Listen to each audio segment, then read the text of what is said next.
We were just finishing cleaning up after dinner when she made my heart race. Honey, get us a couple drinks and meet me in the living room. We need to talk about something. This longer, more verbose version of "we need to talk" didn't bode well for me, but I obediently complied with the request.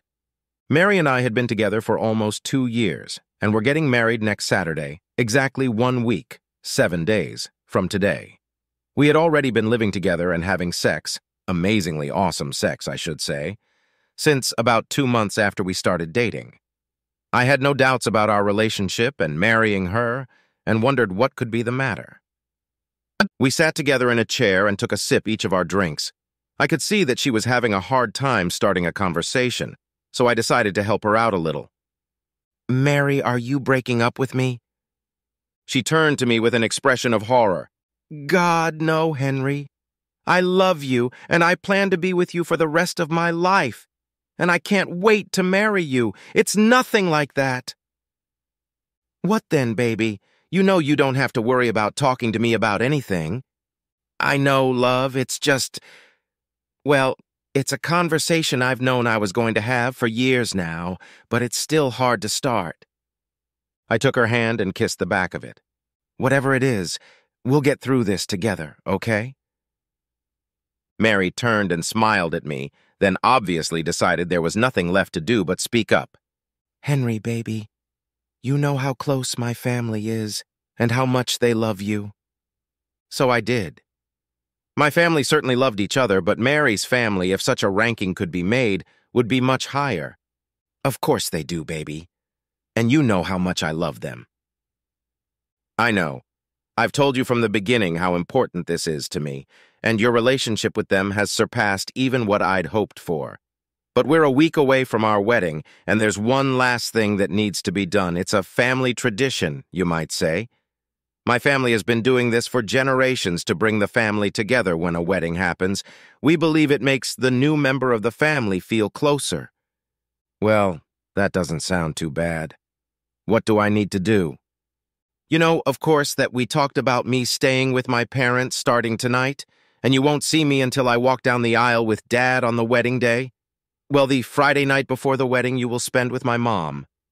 I liked Mary's mom a lot, and as the saying goes, if you want to know what a woman will look like in her old age, look at her mother. Well, let's just say I was pleased with the expected result." "Oh, that's interesting. So your mom and I are going out to dinner, spending time talking, getting to know each other better and all that?" "Well, I'm sure dinner and conversation will be part of it, but it's not exactly the tradition I was talking about. You and Mom will get to know each other very well." "Mary, please, can you just say what you mean?" She took a deep breath to calm her nerves and then looked me straight in the eye. "Henry, you're going to spend Friday night sleeping with my mother." Of all the things I could think of, that wasn't even on the list, and I think it was evident by the look on my face. You're not serious?" "I'm completely serious, my love. Like I said, my family believes that the closeness between a future husband or wife and the opposite parent creates an unbreakable bond and really brings that person into the family. Like I said, it's been that way for generations." "You mean your father screwed Grandma Agnes? Like a champ, if you believe Grandma. And yes, Grandpa Frank screwed Great-Grandma Alice. And so on through generations of people you've never even heard of, let alone met. You've already mentioned how well Dad and Grandma get along. Now you know why. And husbands. I mean, your father, as he don't mind?" "Look, kid, you don't have to decide right now," she said, avoiding my question.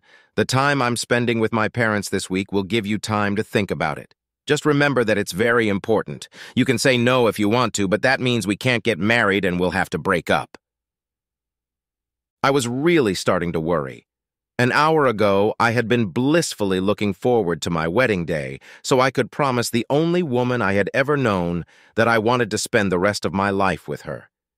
And now, I was suddenly told that if I didn't agree to something that, on the face of it, was morally unacceptable, not only would my wedding be canceled, but I would lose this woman completely.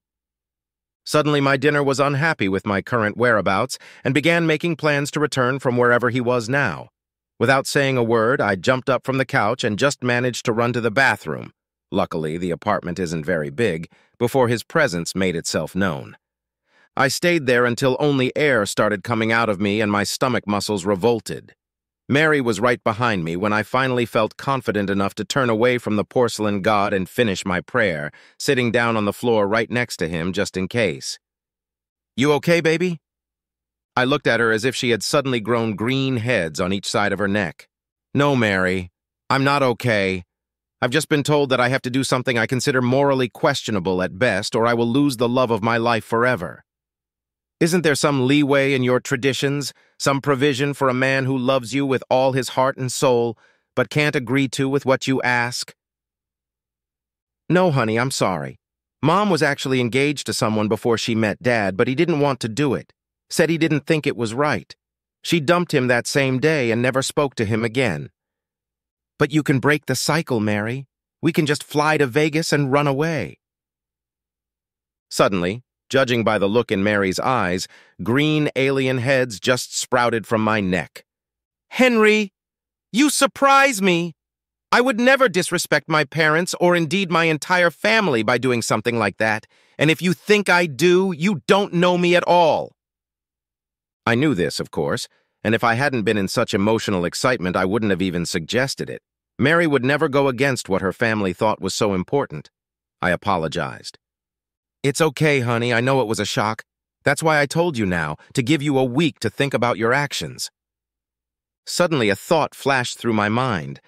"My God, Mary, if I somehow agreed to this and then we had a daughter, would you—" I stammered. "Have to sleep with our future son-in-law? Yes, Henry. That's part of the deal, too. But if we have a son, the responsibility would fall on you." Now that was something I hadn't even thought about, although the unbroken string of daughters born into this family didn't inspire much confidence in the idea. "Mary, it's too much. I don't think I can do this." She climbed into my lap even as I sat on the bathroom floor. She wrapped her arms around my neck and leaned her head against mine. "Henry, my love, you are the strongest man I know here," she said as she rubbed my chest. "I would trust you with my life because I know you have the strength to do what needs to be done for me and for us. I love you with everything I have, but it has to be your decision. I'm going to pack for the week, and I have every confidence that you and I will be standing together at the altar on Saturday, married, and all that entails." "Mary, I didn't have time to say anything before she got up, and so I remained lying on the bathroom floor while Mary packed up her things. I was completely numb and lost all track of time, but at least I didn't throw up again. She knelt down in front of me and took my hands in hers. She looked at me with genuine tenderness. I knew she loved me and that the thought of this coming between us hurt her, but I knew her well enough to know that she wouldn't submit to it. "When you make your decision, just call my parents' house. It'll be the last time I see you before we get married. You have to either invite my mom over for Friday night or ask for your rings back. I know you'll make the right choice. Do you want me to help you up, baby?" "No, I think I'll just sit here for a while, just in case." She kissed my forehead and then walked out of the apartment. I honestly wondered if I would ever see her again. That night I slept on the couch, for some reason not wanting to stay in bed without Mary. It seemed to me that if I didn't sleep there alone, I could pretend that Mary was there and that the whole nightmare hadn't happened for real. It didn't work, of course. I woke up the next morning just as lonely as I had been the night before, and emotionally, perhaps even more so. The thought of eating breakfast nearly triggered another bout of dry chills, so I just went for a walk. The fresh air seemed to help. I thought again about the scenario I was facing. The only thing I could think about was how wrong it all was, but I had nowhere to turn for another point of view.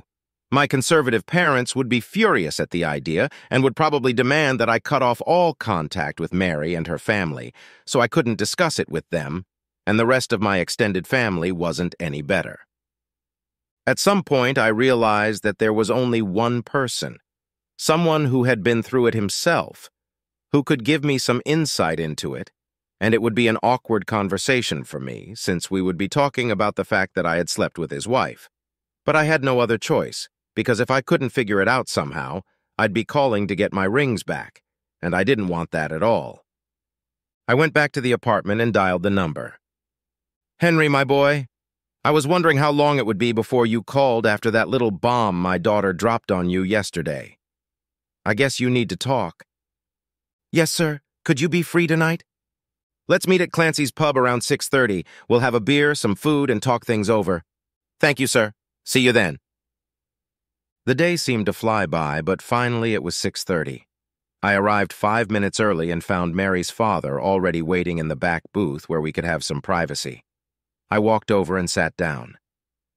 Thank you for taking the time to meet with me, sir. Henry, we've known each other for several years. I think you can drop the word sir. Joe, or even Dad if you like, but not sir. And I've been waiting for your call.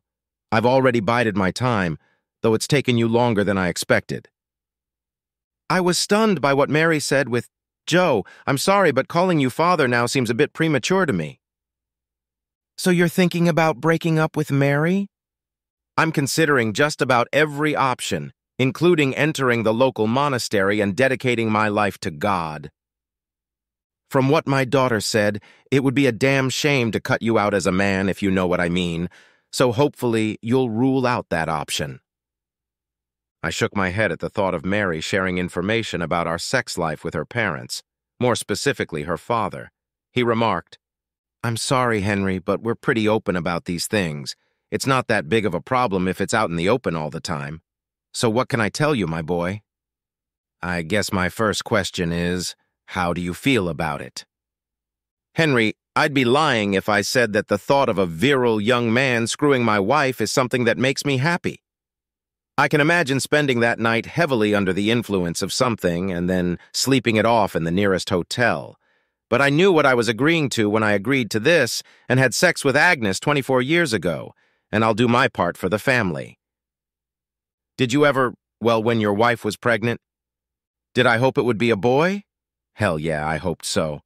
And not because I was thinking with my little head and imagining what beauty my son could bring to the house.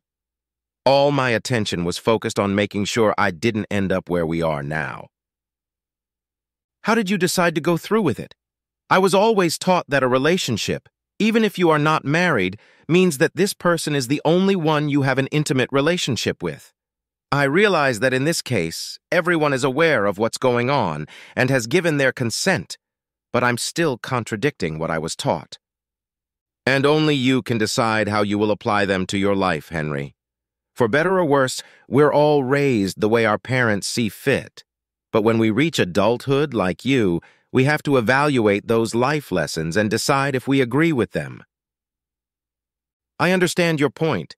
Just because I was raised that way doesn't mean I have to believe it. Exactly. You're an adult, Henry, and you have to decide what's right for you personally. That's part of free will. But the thing is, in your mind, what you're being offered is wrong, and that's going to be hard to overcome. Let's pretend for a moment that you have no moral objection to being intimate with a woman other than Mary. What else about this situation bothers you? Well, the first thing that comes to mind is, sir, I mean Joe. I stopped and took a deep breath. My first thought is how I'm going to present myself to you. Wouldn't it be awkward that I had sex with your wife and you know about it? A wide smile appeared on Joe's face, and a perplexed expression appeared on mine. You know, Henry, that was the first thing I thought about too. How am I going to stand at the altar and look into the eyes of Frank, whose wife I just spent the night with as he walked Millie down the aisle, let alone the rest of our lives? So I called him just like you called me. I told you I was waiting for your call. He did, even though it wasn't considered at the time. As the saying goes, the more things change, the more they stay the same. I think this scenario was repeated almost every time. What man, having been told that he was expected to have sex with his future mother-in-law with the full knowledge of his family, would not object to it? Calling the person whose wife you were going to have sex with was a natural reaction. So you had a meeting with Mary's grandfather, like we're having now? Of course. And he told me the same thing I'm going to tell you now, Henry, and you need to hear it. I set my glass on the table and gave myself completely to his words. He continued, I realize that this tradition, as they call it, is unorthodox. But the women in this family are exceptionally and fiercely devoted to their men, Henry. I guarantee that you will never have any reason to believe that Mary will cheat on you, or even put herself in a position where it might appear that she has already cheated.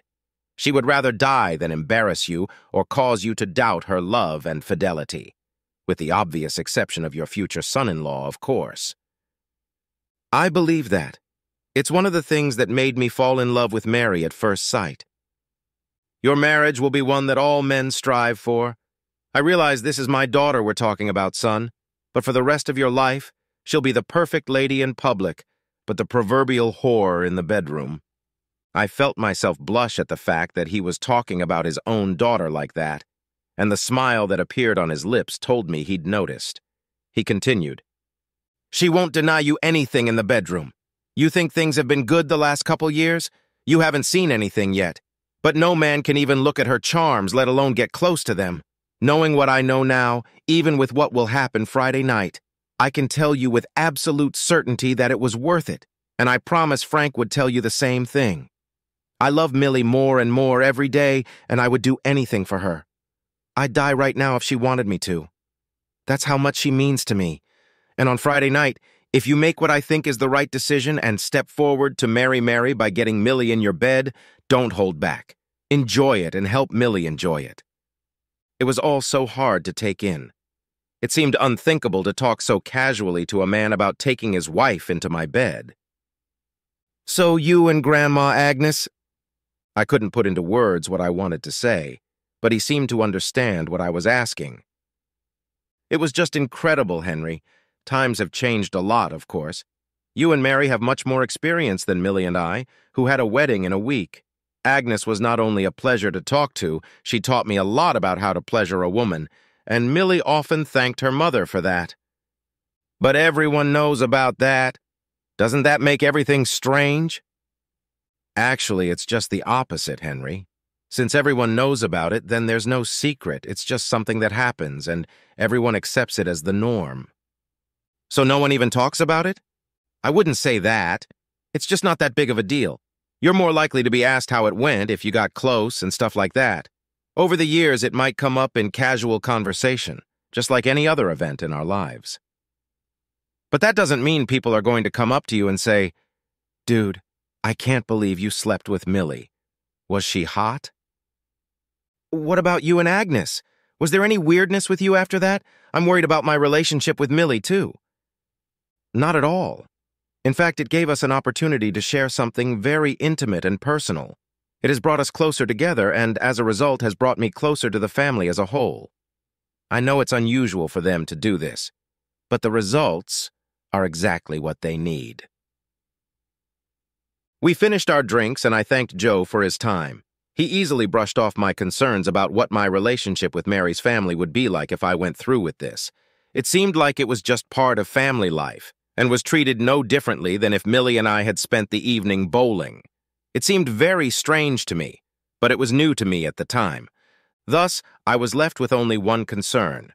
Agreeing to this meant knowing that Mary would one day have sex with another man, assuming, of course, that she and I had a daughter. For the record, I've known 5 generations of Mary's family, and in that time they haven't had a single son, not even one. This seems odd, since it is assumed that it is the male contribution to the fertilization process that determines the sex of the child. With all these sons-in-law coming into the family, you'd think a few males would be born, but they weren't, and I was under no illusions that I could change that unbeatable streak. So in my opinion, I would have entered into a marriage that I knew in advance would contain an act of adultery, at least by its strictest definition. But Joe was sure that his marriage to Millie was worth it, even knowing what was ahead of him. If this situation had come before me as an outsider, I would have told him, "Run, you already know she's going to cheat on you." But not only did I not run, I was pretty sure I would. I love Mary so much. The week crawled along.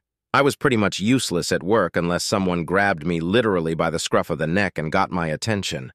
Everyone knew I was getting married on Saturday, so it could be written off as nerves, and everyone was very supportive.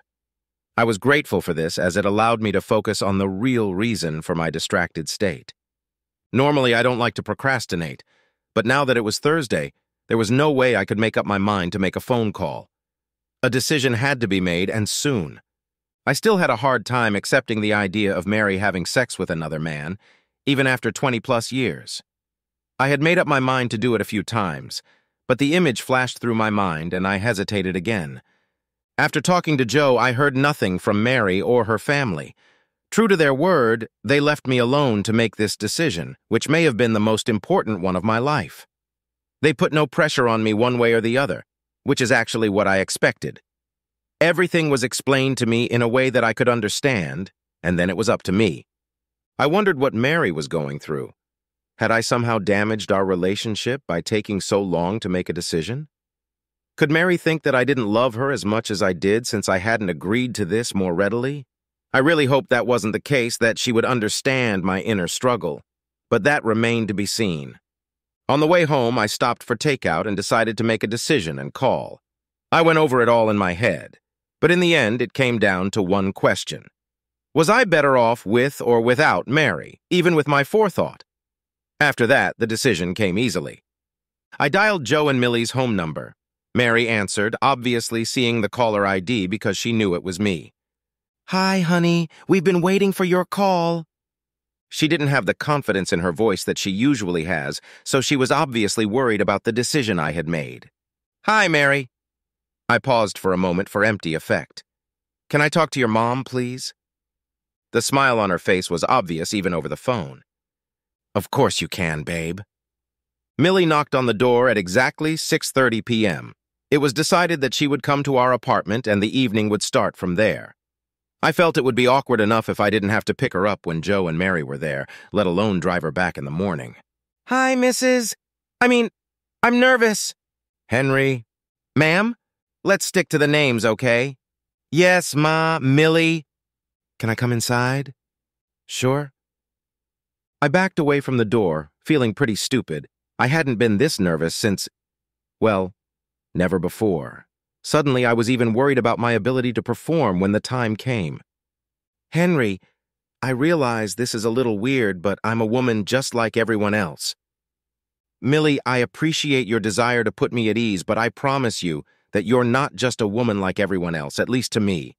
But I'll try to think of you that way. Do you think a drink will calm your nerves?" "I probably shouldn't drink any more than I already have." We both laughed, and that seemed to ease the tension. I picked up Millie's bag and carried it into the bedroom and set it on Mary's dressing table, and then we went to dinner. We ate at a small Mexican restaurant, taking booths in the corner so we could talk. "Henry, let's talk about what happens later." "By later, you mean when we have sex, yes." "Okay." I was a little stunned at how openly she and the rest of the family talked about it. No euphemisms, no polite words, just a frank, "That's just the way it is." I grew up in a family where talking about it was tantamount to doing it on the living room floor in front of the parish priest. It just wasn't accepted that way. And frankly, I liked this new way of doing things much better. I didn't have to worry about saying the wrong thing. "Henry, when we end up in bed, I want to be clear about what I'm expecting, and you need to do the same. I don't want there to be any confusion." "Okay, Millie. I think I'll be more comfortable if you start." "Sure. The main thing is that you don't hold back in any way. I don't want you to feel like you have to stop and think, shouldn't I do it with Mary's mom? If you want to do it, do it." "Anything?" "Yes, Henry, anything. I am a woman who loves sex of all kinds. In short, I'm willing to do absolutely anything, so just do it." I was stunned by the speech she had just made for me, and the smile on her face said that this was exactly what she wanted. I don't know what to say.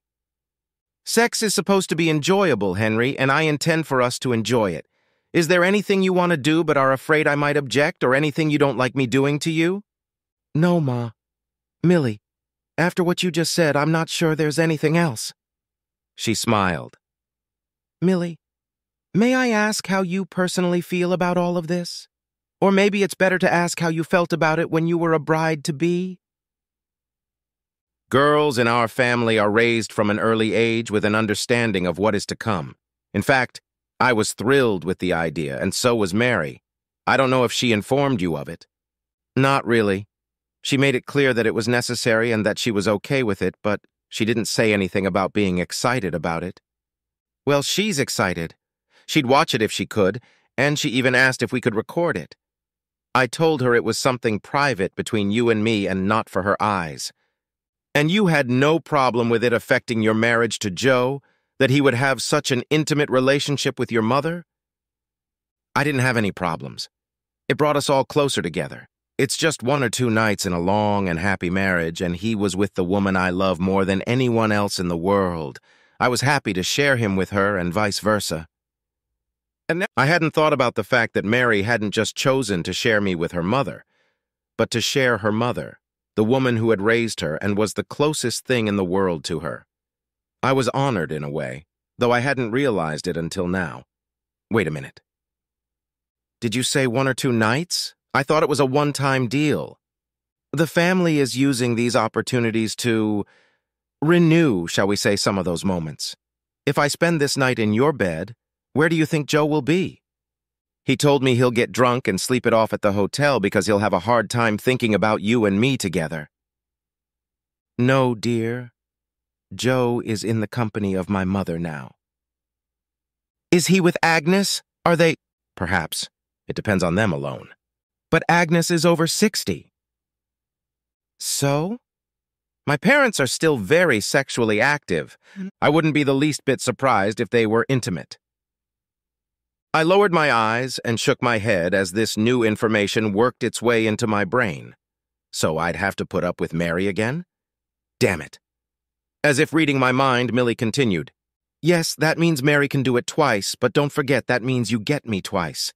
Henry, I know this is all pretty hard to take in, but we've been doing this for generations. We've never had a divorce or cheating spouse, and neither man, to my knowledge, has ever regretted his choice.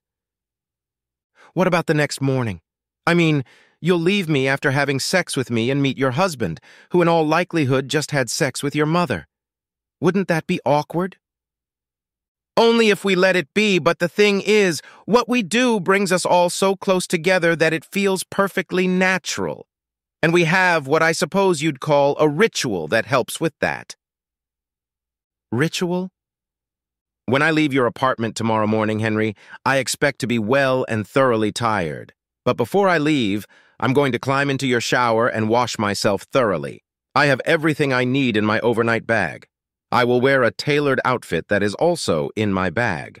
I will then return to my house and introduce myself to my husband for his pleasure. He will aggressively and assertively do whatever he sees fit to make me his woman again, and then we will go and marry off our beautiful daughter to the man of her dreams. And then our lives will continue as they have for the past 24 years, as a devoted couple who love each other very much. Nothing has ever threatened that, and nothing ever will. While all of this was running through my psyche, one thought never left my mind. I didn't want to live without Mary, and if that was the price, I could live with that. In that moment, I decided to stop worrying and accept it. I raised my head and looked into Millie's eyes. Millie, I think the time for talking has passed. It's time for me to take you back to my apartment and take care of the thorough sex you're waiting for. Now you're talking, honey. I paid the check, and we headed to my apartment. Anticipation gripped me all the way home, and I suddenly felt like I was looking forward to it with great anticipation. We decided to take a shower beforehand, probably the first of several we would have to take, and I admired her body as she undressed. Enjoying the view, Henry? Very much, Millie. Really very much indeed. You are an incredibly beautiful woman.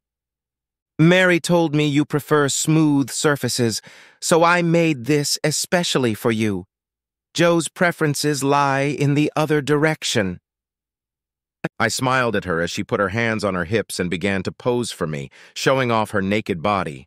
Damn, she looked good for a woman of any age, but especially a 44-year-old. Millie, let's make a deal. She looked at me with interest. I love Mary very much, and I know how much you love Joe. I'll do my best to put my inhibitions behind me and make love to you the way you want and deserve. But let's make sure we mention their names one last time until tomorrow. Deal? She laughed and replied, Deal. The details of that night will forever be known only to Millie and me. I had a little experience before meeting Mary, but this was the first time I had been with an older woman, and it was definitely different. Millie doesn't have the same energy or flexibility that Mary has, but she has learned some talents that you need to experience at least once in your life. We got some sleep, but not for long. I figured if I was going to do this, I'd give it my best shot, and I hope Millie wasn't lying when she told me how wonderful it was. I thought so myself, though I missed the love that Mary and I had for each other. We did all the things Millie said we would do, and some things she didn't. We christened every room in our little apartment. We spent time in the shower taking care of the bathroom, and I think we were both a little disappointed when it was time for her to get ready for her husband. It was just wonderful, Henry.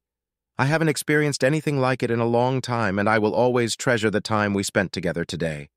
I will remember it fondly and forever. My daughter is a lucky woman. And your husband, Millie, is a very happy man. I, too, will remember this evening forever. I had my doubts about this tradition of yours, but I can't deny that I feel amazingly close to you now, and in fact even closer to Mary. All these generations can do no wrong. I'll go, and I'll see you at the wedding.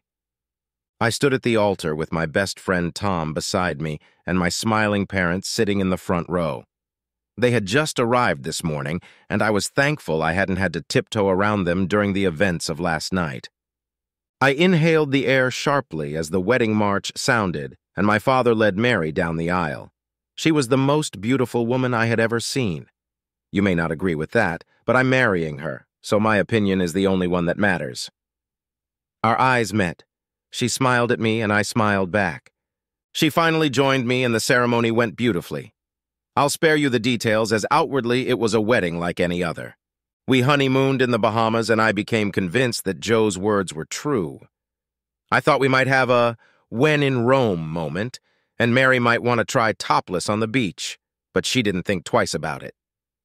It would allow other men to see something that's only meant for my husband. I won't even think about it.